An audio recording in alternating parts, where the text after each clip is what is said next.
Nothing will go on record. Whatever I'll say, that will go on record. You should know. इस्तीफा देते ही कांग्रेस के पाले में आ गए जगदीप धनखड़। कुर्सी में हाथ पटकते रह गए नड्डा।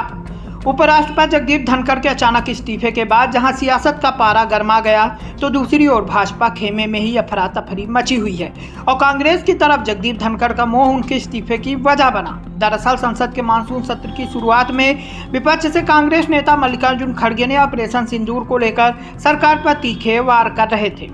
सभापति के तौर पर धनखड़ ने उन्हें बोलने का पूरा अवसर दिया।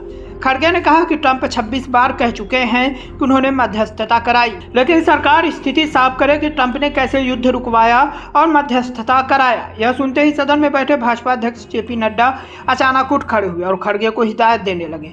हालांकि विपक्ष की हंगामे के कारण सदन की कार्यवाही को बीच में ही स्थगित करना पड़ा, लेकिन राजनीतिक विशेषज्ञों का मानना है कि मल्लिकार्जुन खड़गे को न रोकना ही जगदीप धनखड़ को भारी पड़ गया और यही इस्तीफे की वजह बन गया।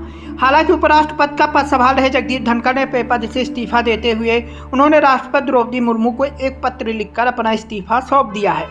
2022 में उपराष्ट्रपति पद की शपथ लेने वाले धनखड़ ने इस पत्र में स्वास्थ्य कारणों का हवाला देते हुए कहा कि वह तत्काल प्रभाव से इस पद को छोड़ रहे हैं।